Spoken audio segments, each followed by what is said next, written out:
تقویم پاکستان کے اعتبار سے 5 شعبان المعظم ہے۔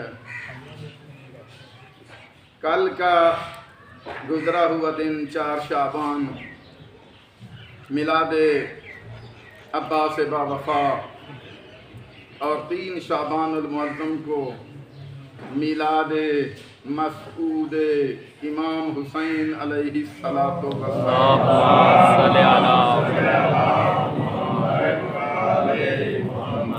میلاد کو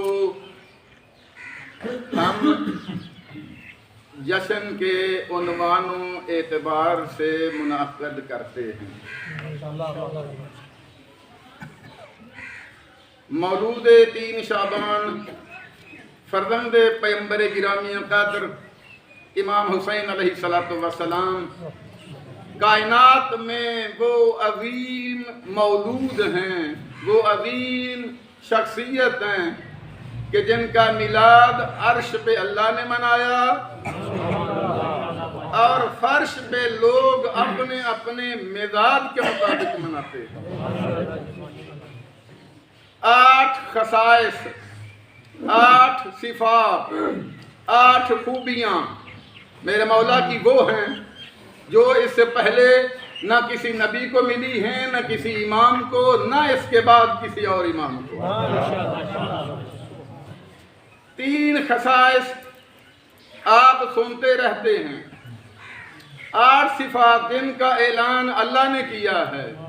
میں بھی زندگی میں پہلی مرتبہ آپ کی خدمت میں عرض کر رہا ہوں اور امید ہے کہ اس سے پہلے آپ نے بھی سماعت نہیں فرمائی، کیونکہ یہ وہ صفات ہیں جن کا اعلان اللہ نے کیا اور ہمارے ممبروں پہ اس کو پڑھا ہی نہیں جاتا، کیونکہ ہم جشن مناتے ہیں اپنی مرضی کا، ڈھول دھمکے کے ساتھ،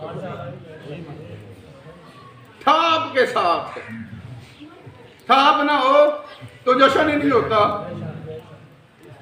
اب آج کے اس خطبے میں ہم نے یہ بھی دیکھنا ہے کہ اللہ نے جو جشن 3 شعبان کا منایا وہ ٹھاپ کے ساتھ تھا یا بندگی پروردگار کے ساتھ تھا۔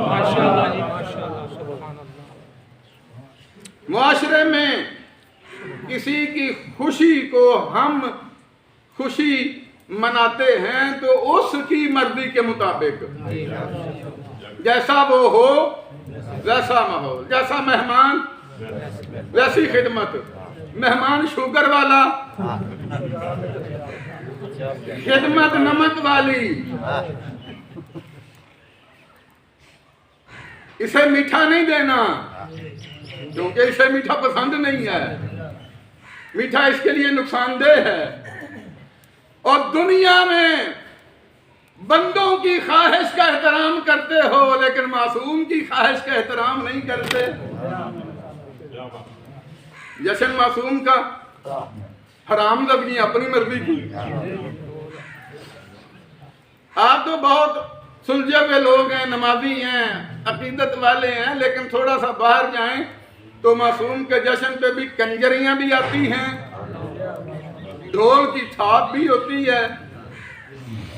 یہ نہیں سوچتا جاہل شیعہ اللہ نے معصومین کو بھیجا تھا یہ حرام زدگیاں ختم کرنے کے لیے۔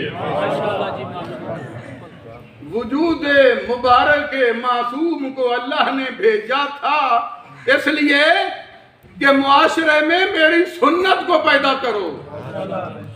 اللہ فرماتا لا تبدیل سنت اللہ، اللہ کی سنت کبھی تبدیل نہیں ہوتی، اللہ کی سنت کبھی تبدیل نہیں ہوتی، لیکن ہم کہتے ہیں تیری نہیں ہوتی ہوگی۔ تو نے 3 شعبان کو خصائص امام کو بیان کیا، مولود 3 شعبان کی خوشی میں ہم ڈھول بجا کے، کنجریاں نچا کے، مسجدوں کا تقدس پامال کر کے اس امام کا جشن منائیں گے۔ زیادہ زحمت نہیں دینا چاہتا۔ کون ہے حسین؟ حسین منی وانا من حسین، احب اللہ من احب الحسین۔ پیغمبر فرماتے ہیں حسین مجھ سے، میں حسین سے۔ اللہ محبت کرتا ہے ہر اس بندے سے جو میرے حسین سے محبت کرتا ہے۔ اللہ اسے محبوب بنا لیتا ہے، وہ حسین کو محبوب بناتا ہے۔ آج تک ہم محبوب خدا بننے کے لیے حبیب خدا مانتے تھے، لیکن وہی حبیب خدا فرماتے ہیں اگر اللہ کا محبوب بننا ہے تو حسین کو محبوب بناؤ۔ حسین منی وانا من حسین، علی منی وانا من ہو، حسن منی وانا من ہو، الفاطمہ منی الفاطمہ برحق منی۔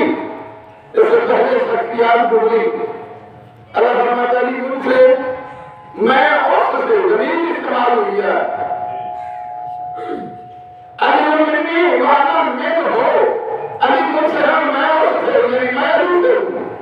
نہ علی کے لفظ کا علی کے نام کا اللہ نے تکرار نہیں کیا، دو مرتبہ نے کہا، فرمایا علی منی وانا من ہو، حسن منی وانا من ہو، حسن ان سے میں اس سے، فاطمہ ان سے میں اس سے، انا منہا، الفاطمہ فاطمہ تو منی وانا منہا، فاطمہ ان سے ہے میں اس سے ہوں۔ لیکن جب حسین کا تعارف کرایا تو نہیں کہا حسین منی وانا من ہو، فرماتے حسین منی وانا من حسین، حسین ان سے اور میں حسین سے۔ اللہ اکبر،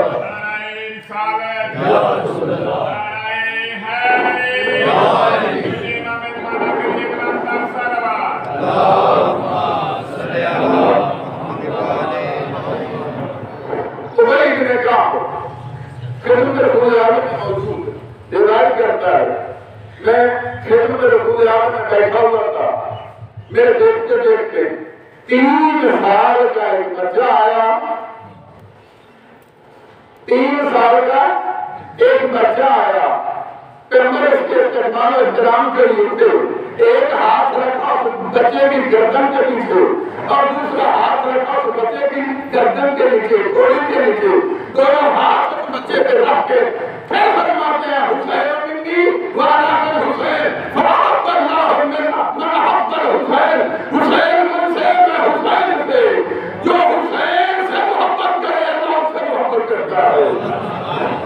نعرہ تکبیر، اللہ نعرہ رسالت، نعرہ حیدری، محمد والے محمد بلند تر صلوات۔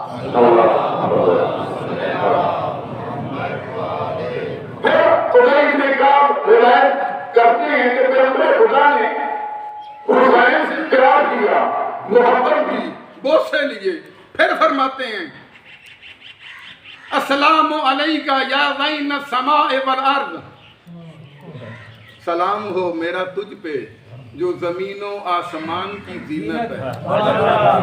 کہنے والے پیغمبر ہیں، نقل کرنے والا ابی بن کعب ہے۔ السلام علیکہ یا زین السماوات والارض، سلام ہو تجھ پہ اے حسین جو آسمانوں اور زمینوں کی زینت ہے۔ اب ابی بن کعب فوراً بول کے کہتا ہے، فوراً بول کے کہتا ہے حل احد غیر زین السماوات والارض، اللہ کے نبی کیا آپ کے علاوہ بھی کوئی زمین و آسمان کی زینت ہے؟ اب پیغمبر جواب میں اعلان کر رہے ہیں، قال نبی ان الحسین ابن علی فی السماء اکبر منہ فی الارض۔ ابی بن کعب کیا تو سمجھتا ہے کہ میں ہی صرف زمین و آسمان کی زینت ہوں؟ شک نہیں ہے اس بات میں، اللہ نے میرے بیٹے حسین کو آسمانوں میں رتبہ زیادہ دیا ہے زمینوں سے۔ حسین کا مرتبہ آسمانوں میں زمین کی نسبت زیادہ بلند ہے۔ اکبر منہ فی الارض، حسین کا رتبہ زمین سے آسمانوں میں زیادہ بلند ہے۔ پھر پیغمبر فرماتے ہیں قال نبی کلنا سفیننا النجات ولیکن سفینۃ الحسین اسرع۔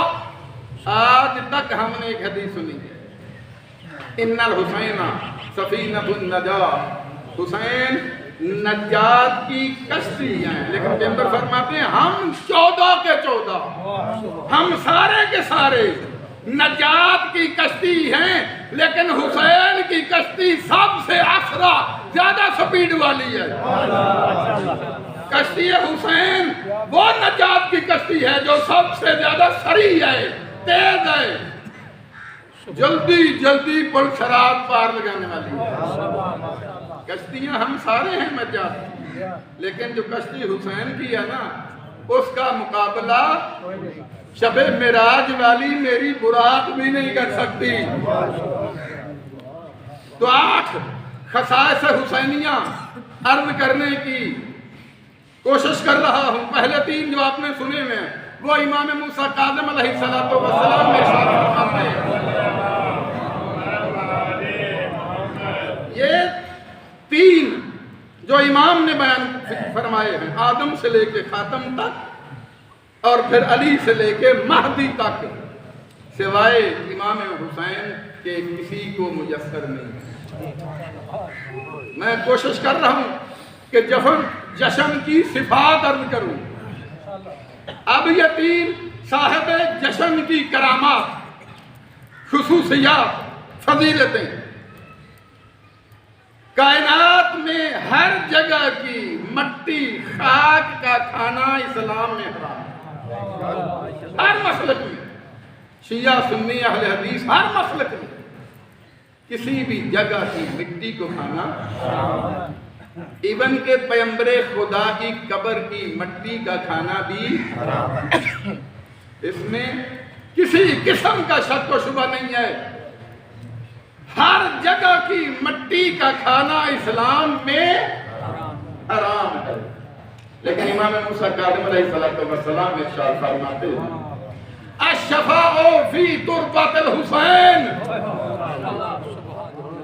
دنیا کی کوئی بیماری ہو، ڈاکٹروں نے، طبیبوں نے، حکیموں نے لا علاج قرار دے دیا، ایسی بیماری جس کا دنیا میں ڈاکٹروں کے پاس علاج نہ ہو، امام فرماتے ہیں چنے کے برابر قبر حسین کی مٹی پانی میں گھول کے پی جاؤ، اللہ شفا دے گا۔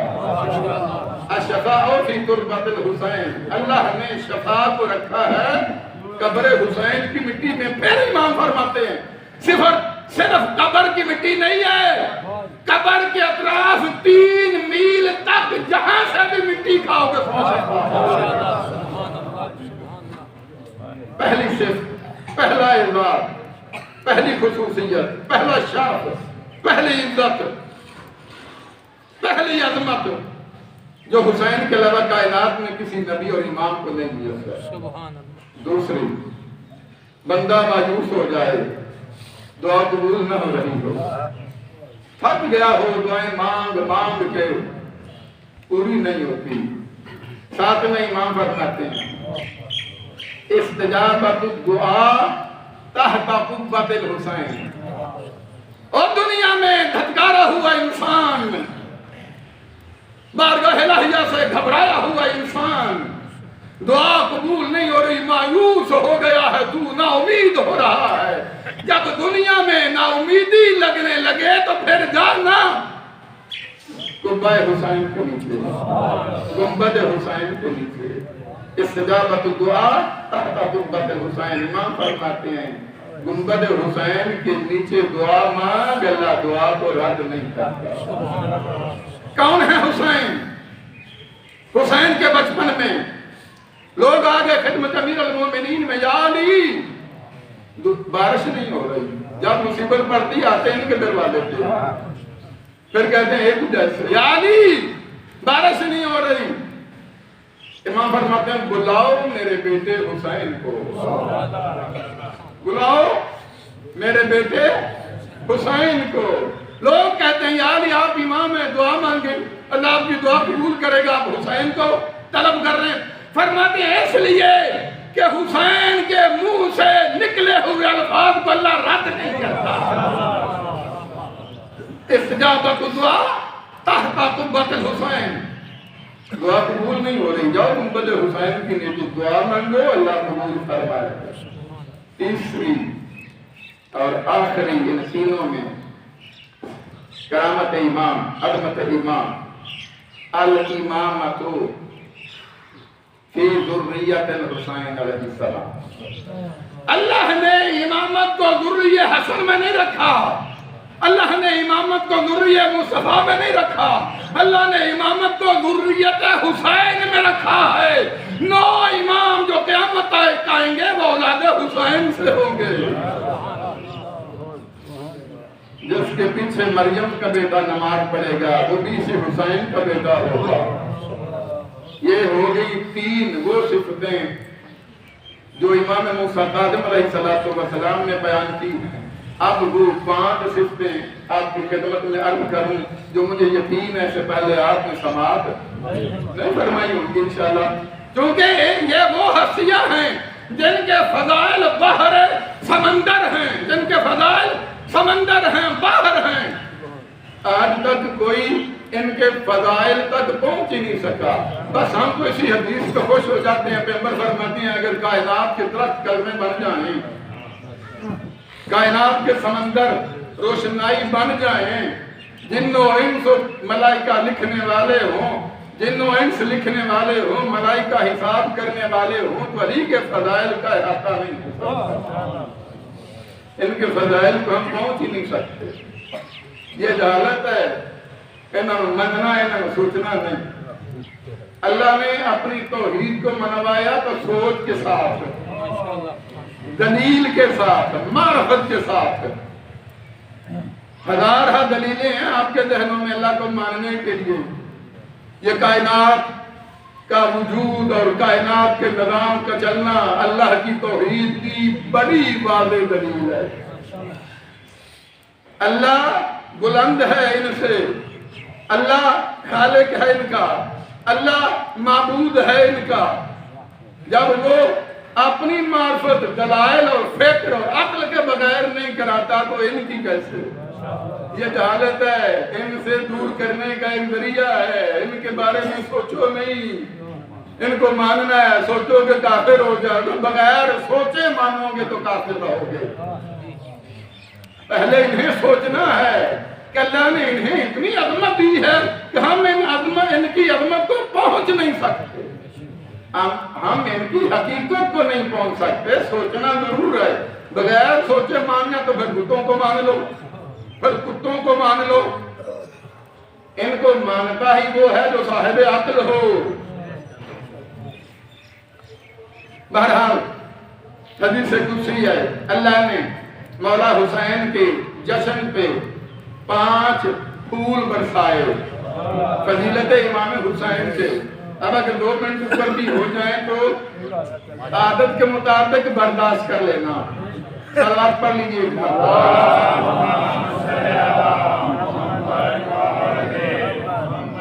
یہ حدیث قدسی کی لفظیں ہیں جو پیغمبر کے ذریعے ہم تک پہنچی ہیں۔ پہلی حدیث قدسی، پہلی فضیلت جو 3 شعبان کے بارے میں اللہ نے اعلان فرمایا۔ اس سے پہلے امام حسین علیہ السلام کے بارے میں 12ویں امام کا ایک سلام نہ آپ کی خدمت میں کروں تاکہ وہ 5 صفتیں سننے سے پہلے ہمارے ذہنوں میں امام کا کچھ نہ کچھ تو وجود، کچھ نہ کچھ حقیقت آ جائے کہ سلمت کے مالک کا سلام علیکہ، سلام العارف بحقک، السلام علیکہ سلام العارف بحقک۔ 12ویں امام فرماتے ہیں میرا سلام ہو اس پر جس کی حقیقت کو میں جانتا ہوں، میرا سلام ہو اس پہ جس کی معرفت میں رکھتا ہوں۔ بغیر انہیں سوچنا نہیں ہے، امام فرماتے ہیں میرا سلام اس پہ جس کی معرفت کو میں سوچ سمجھ کے اس منزل تک پہنچا ہوں کہ اس 3 شعبان کو پیدا ہونے والے وجود کی عظمت کیا ہے۔ سلام ہو اس پہ جس کی حقیقت سے میں آگاہ ہوں۔ کون ہیں 3 شعبان کو پیدا ہونے والے؟ امام حسین. پھر امام فرماتے ہیں المخلص بولایتک، میرا سلام ہو آپ پر جن کی معرفت رکھتا ہوں، اور میں مخلص ہوں، خلوص ہے میرے اندر آپ کی ولایت کا. نعرہ اسی تو بڑا لانے نا ولایت علیہ، اے مقصر ہی ولایت کا ہمیں پتہ ہی نہیں ہے. 12ویں امام فرماتے ہیں میرا سلام اس پہ جس کی ولایت کا میں مخلص ہوں، یعنی جس کی حکومت کا میں مخلص ہوں، جس کی اطاعت کی منزل پہ فائز ہوں، جس کی خواہش کے مطابق میں کچھ کرتا ہی نہیں ہوں. فرماتے ہیں میرا سلام اس پہ 12ویں امام جو میرا مولا ہے اور میں اس کا غلام ہوں، میں مخلص ہوں اس کی ولایت کا. تو عرض کروں پہلی فضیلت، پہلی خصوصیت امام کی جو 3 شعبان کو اللہ نے بیان کی. فَأَوْحَى اللَّهَ إِلَى مَالِكِ خَادِمِ النِّيرَانِ أَنْ أَحْمَدِ النِّيرَانِ لِكَرَامَتِ مَوْلُودٍ وُلِدَ بِمُحَمَّدٍ فِي دَارِ الدُّنْيَا. ہم توجہ آپ کرنی جو ماحول آپ بنانا جو میں ماحول بناتا اگر خطبہ جمعہ نامتا. پہلی خصوصیت جو اللہ نے بیان کی جشن 3 شعبان کا منانے کے لیے فَأَوْحَى اللَّهُ إِلَى مَالِكِ خَادِمِ النِّيرَانِ احمد، اللہ نے وحی کی خادم مالک نیران کی طرف. مالک خادم نیران، اللہ نے جہنم کے حکمران کو وحی کی. اللہ نے جہنم کے حاکم کو، جہنم کے نگران کو، جہنم کے وارث کو، جہنم کے مدیر کو، جہنم کے مسئول کو وحی فرمائی. کیا؟ ان احمد النیران، جہنم کی آگ گزارے. جشن کی پہلی کرن جب امام اس دنیا میں آئے اللہ نے جہنم کے بادشاہ کو، جہنم کے حاکم کو، جہنم کے مالک کو، جہنم کے نگران کو، جہنم کے ناظم کو وحی کی. کیا؟ جہنم کی آگ بجھاتے. اس سے پہلے جہنم کی آگ نہیں بجھی، نہ اس کے بعد بجھے گی. آدم سے لے کے خاتم تک 1,24,000 نبی آئے، جہنم کی آگ نہیں بجھی. ایک مرتبہ فارس کی آگ بجھی ہے جب پیغمبر خدا دنیا میں آئے. ایک مرتبہ جو ہزاروں سالوں سے آگ روشن تھی فارس کے جنگلات میں، وہ آگ بجھ گئی. شک نہیں ہے پیغمبر کے آنے میں دنیا میں آگ بجھی، لیکن خیال کرو رسول کے بیٹے کی آمد پہ وہ آگ بجھی جو اللہ نے روشن کی تھی، پیغمبر کی آمد پہ وہ بجھی جو بندوں نے جلائی تھی. پیغمبر کے آنے پہ بندوں کی جلائی ہوئی آگ بجھ گئی، لیکن مولود پیغمبر کے آنے پہ آگ وہ بجھی جس کو اللہ نے جلایا تھا. کن کے لیے؟ اپنے دشمنوں کے لیے. جہنم کی آگ ابھی حسین تو آئی نہیں ہے کہ حسین کے دشمنوں کے لیے جلائی گئی ہوتی. نہیں، آدم سے لے کے خاتم تک، خاتم سے لے کے حسن تک آئے تھے، ان کے دشمنوں کے لیے جلائی گئی آگ تھی. جہنم میں اللہ حکم دیتا ہے نگران جہنم کو، آج میرے رسول کے ہاں ایک بیٹا پیدا ہوا ہے، اس کی کرامت و برکت کی وجہ سے جہنم کی آگ کو بجھا دو. ایک اور آگ بجھی تھی جس کو نمرود نے جلایا تھا. آگ بجھی نہیں تھی، آگ کی تاثیر کو کنٹرول کیا گیا تھا. آگ کے شعلے جل رہے تھے، آگ نظر آ رہی تھی، لیکن جو اس کی صفت تھی جلانا، اللہ نے اس صفت کو اس سے چھین لیا.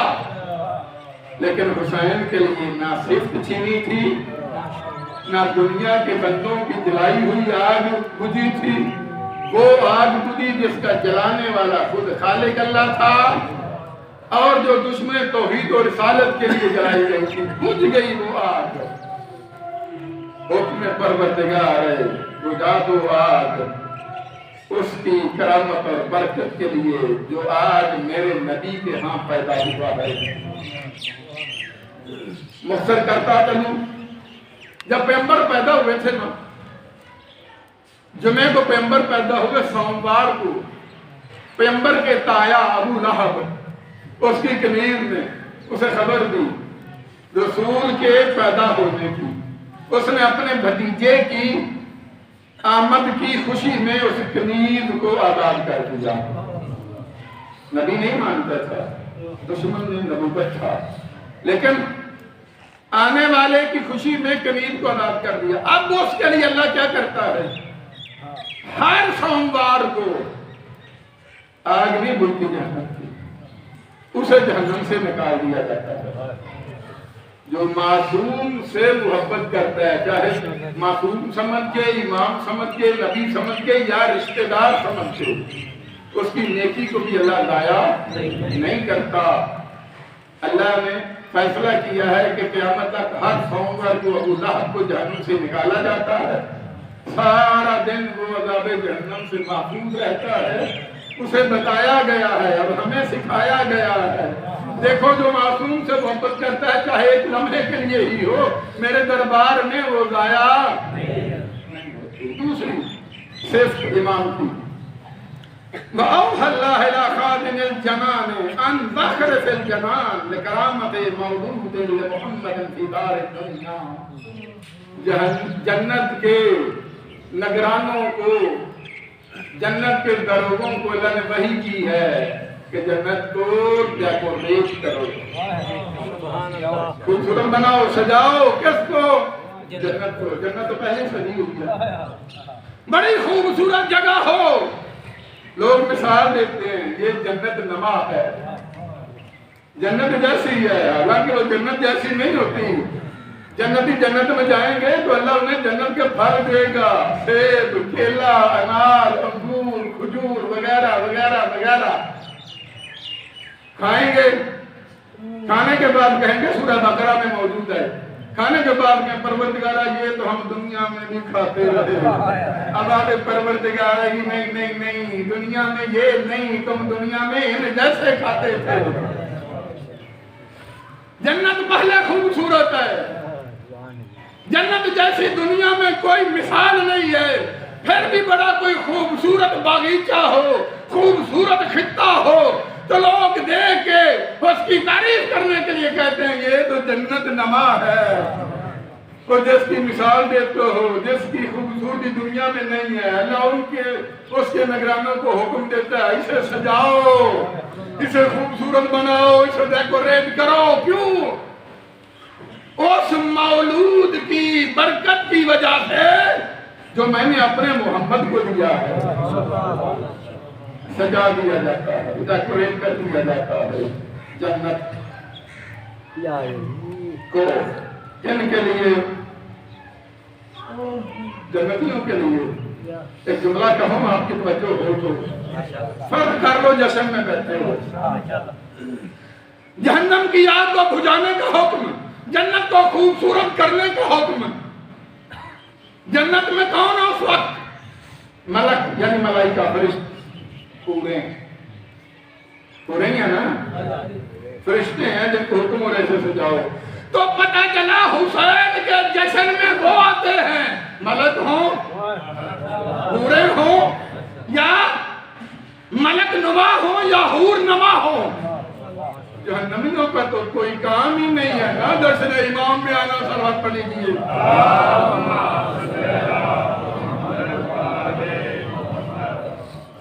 گویا جنتی جشن مناتے ہیں، امام کا جہنمی جشن نہیں مناتے۔ تو دنیا میں بھی پتہ چل جاتا ہے جو صفات اللہ نے بیان کی ہیں وہ جنتیوں کی طرح منا رہے ہیں، جو شیطان کی اتباع میں منا رہے ہیں، ماؤ شیطان کے نمائندے ہو کے منا رہے ہیں۔ اگلی بات کتنی؟ تیسری، وَأَوْحَى اللَّهُ إِلَىٰ حُورِ الْعِينِ أَن تَزَيَّنَا وَتَدَابَرَا، اللہ نے حوروں کو وحی کی، پہلے کی نہیں کی تھی، اب حوروں کو وحی کر رہا ہے۔ حوروں کی مثال بھی دنیا میں نہیں ملتی، اب بندے آن جلنا دنیا پہ حورے تو جنت حوراں،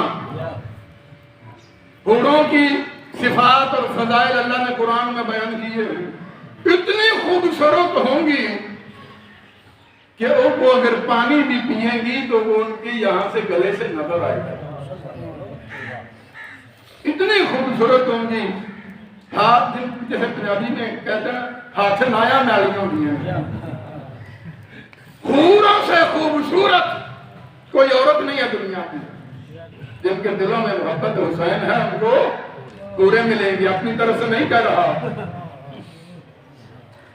اپنی طرف سے نہیں کہہ رہا، پیغمبر فرماتے ہیں اِنَّا لِلْحُسَيْنِ حَرَارَةً فِي قُلُوبِ الْمُؤْمِنِينَ لَا تَبَرُّدُوا أَبَدًا، مومنین کے دلوں میں محبت حسین کی حرارت ہے، مومنین کے دلوں میں محبت حسین کی تپش ہے، لا تبرد ابدا، جو کبھی بھی سرد نہیں ہوگی۔ مومنین کے دلوں میں محبت حسین کی حرارت تپش ہے جو کبھی بھی ٹھنڈی نہیں ہوگی۔ تیسری سے وَأَوْحَى اللَّهُ إِلَىٰ حُورِ الْعِينِ أَن تَزَيَّنَا وَتَدَابَرًا، اللہ نے حوروں کو بھی حکم دے دیا، وحی کی حوروں پہ اپنے آپ کو سجاؤ، خوبصورت بناؤ، کیوں؟ تاکہ حسین کے محب تمہیں دیکھ کے خوش ہو جائیں۔ محبین حسین آئیں گے جنت میں، اپنے آپ کو خوبصورت کر لو، کیوں؟ ان کو حکم دے رہا خوبصورتی کا، جن جیسی کوئی پہلے ہے ہی نہیں۔ اللہ بتا رہا ہے میرے حسین کی محبت کا تقاضا کیا ہے، اپنے بدنوں کو صاف کرو، ڈیکوریٹ کرو، خوبصورت بناؤ، عطر لگاؤ، خوشبو لگاؤ، گھروں میں خوشی کا ماحول بناؤ، حلوے بناؤ، کھیرے بناؤ، مرغ بناؤ، اس لیے کہ میرے نبی کا بیٹا پیدا ہوا ہے۔ اپنا ماحول خوبصورت بناؤ۔ چوتھی شرط وَأُوحِيَ اللَّهَ إِلَى الْمَلَائِكَةِ كُونُوا صُفُوفًا بِالتَّسْبِيحِ وَالتَّمْجِيدِ وَالتَّمْحِيدِ وَالتَّكْبِيرِ۔ یہ چلا ہوں دس رہا ہے کہ کیویں منانا دے جشن، 3 شعبان دے مولود دا فرزند رسول دا جشن کیویں منانا۔ اللہ نے وحی کی ملائکہ پہ، ملائکہ کو وحی کر کے حکم دیتا ہے کیا؟ کونوا صفوفا، صف بندی کرو، صفے بناؤ، کیوں؟ کونوا صفوفا بالتسبیح والتمحید والتمجید والتکبیر، صفے بناؤ۔ اللہ ملائکہ کو حکم دے رہے ہیں صفے بناؤ، کیوں؟ اس لیے تسبیح کرنی ہے، تمہید کرنی ہے، تمجید کرنی ہے، اللہ کی پاکی بیان کرنی، تکبیریں بلند کرنی ہیں۔ اللہ ان کو حکم دے رہا ہے صفے بناؤ، تسبیح کرو، تکبیر کرو، تمجید کرو، تمہید کرو، تحلیل کرو، جو پہلے کر رہے ہیں۔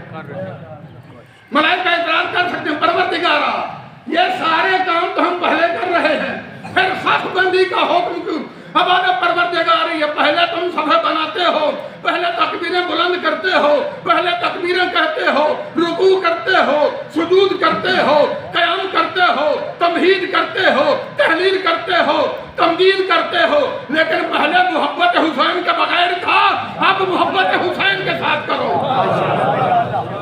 نعرہ تکبیر، نعرہ رسالت، نعرہ حیدری، نعرہ صلوات۔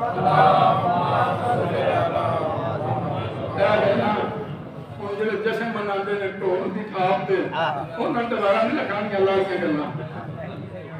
اللہ ان ملائکہ کو حکم دے رہا ہے آج 3 شعبان ہے، میں نے نبی کو بیٹا عطا کیا ہے، اس کی برکت کی وجہ سے، اس کی کرامت کی وجہ سے، اس کی عظمت کی وجہ سے پھر صف بندی کرو۔ اگر توجہ ہو تو جشن امام کا لطف اٹھاؤ گے، 2 موقعوں پہ صفیں بنائی جاتی ہیں۔ کتنے موقعوں پہ؟ کیڑے؟ لیکن معاف دیکھ کر نماز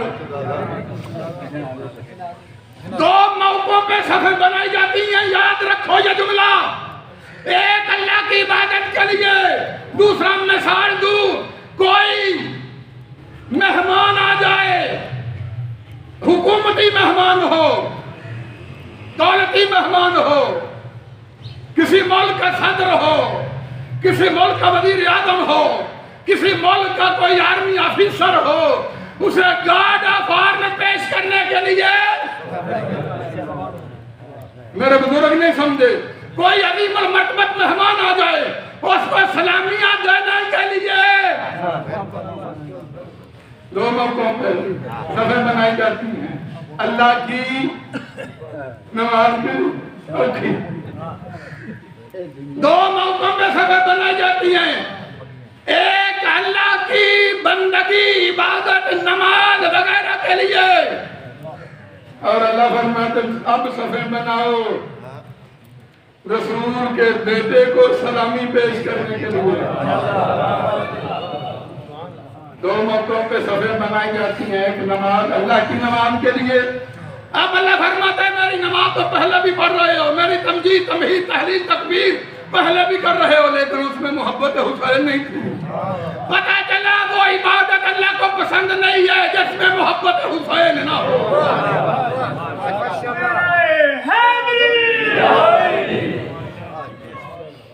صفیں 2 کاموں کے لیے بنائی جاتی ہیں.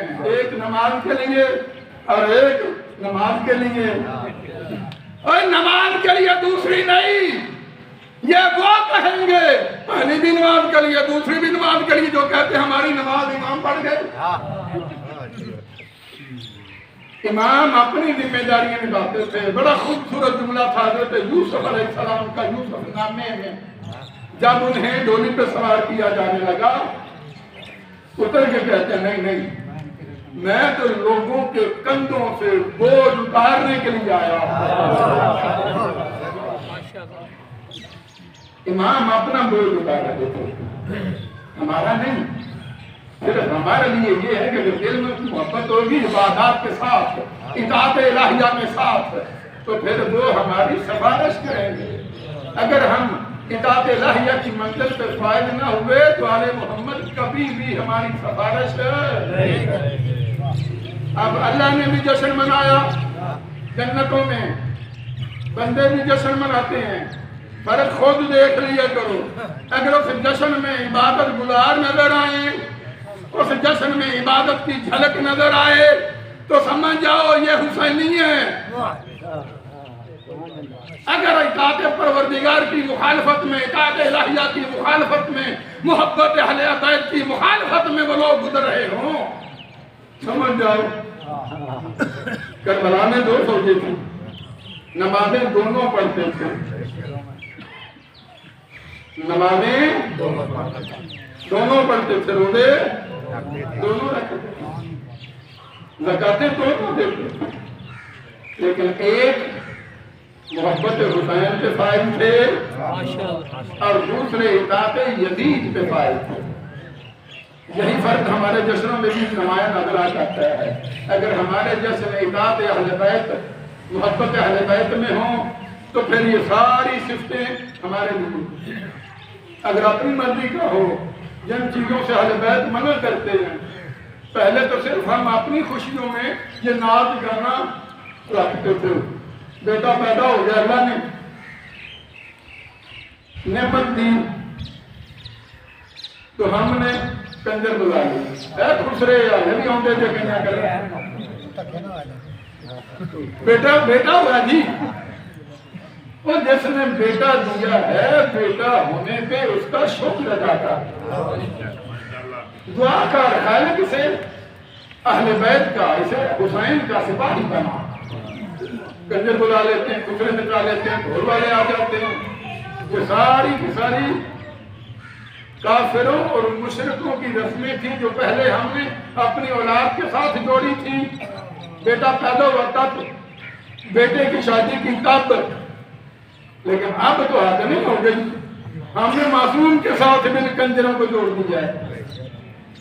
میں نے کہیں سے خبر سنی تھی الیکشن والے دن کی، ایک پارٹی نے ڈھول والوں کو بلایا تھا، اتفاق سے وہ بیچارے ہار گئے تو ڈھول والے وہی موجود تھے۔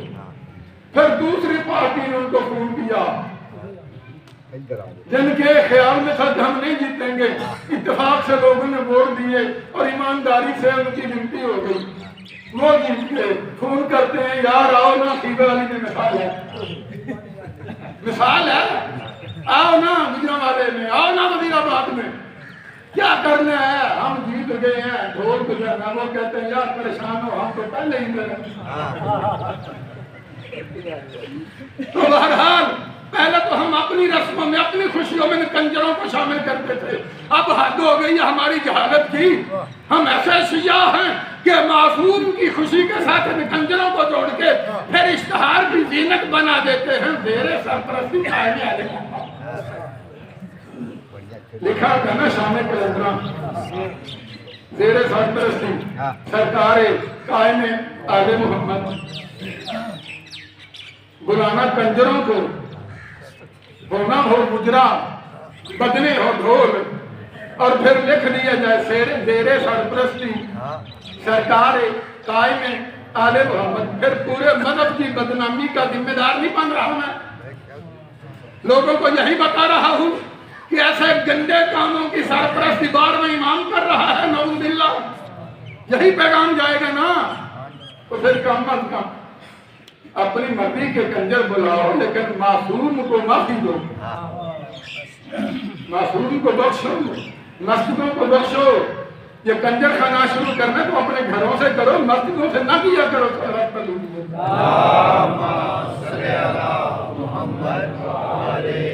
آخری بات، وَأَوْحَى اللَّهُ إِلَىٰ جِبْرَائِيلَ أَنْ أَنزِلْ عَلَى النَّبِيِّ مُحَمَّدٍ مَّعَ أَلْفِ قَبِيلٍ وَفِيهِ أَلْفٌ مَلَكٌ۔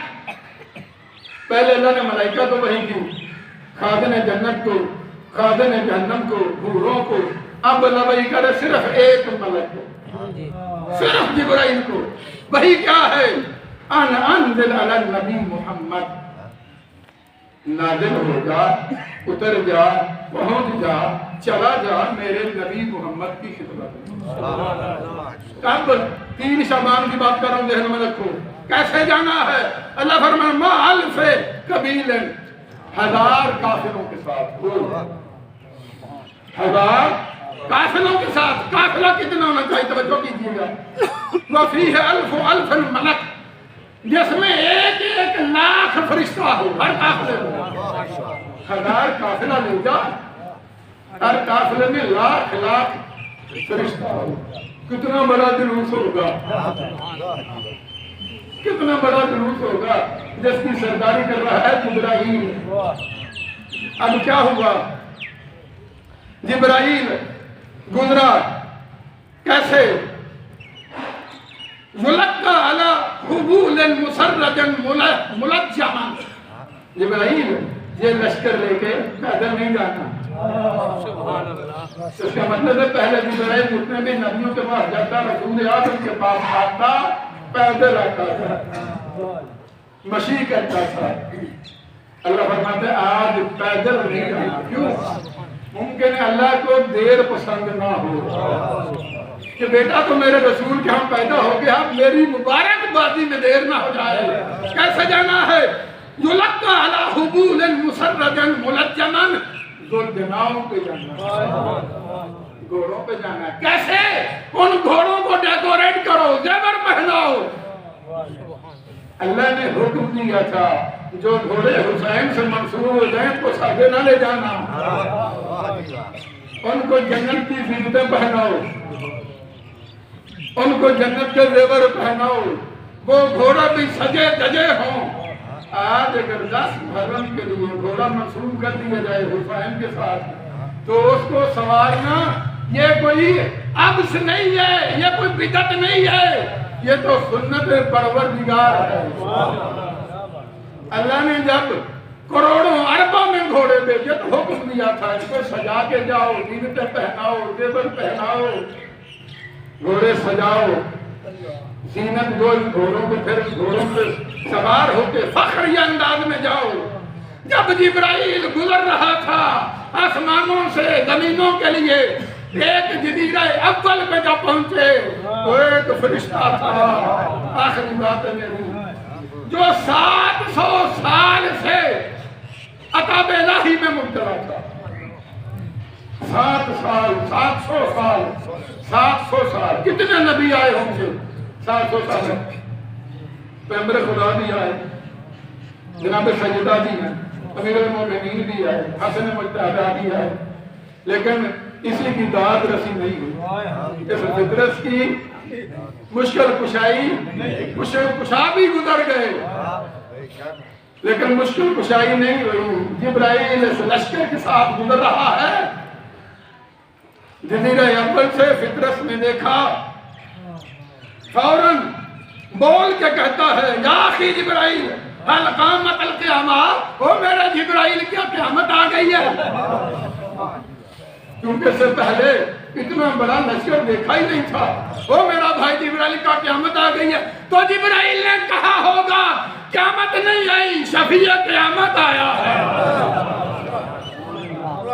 قیامت نہیں،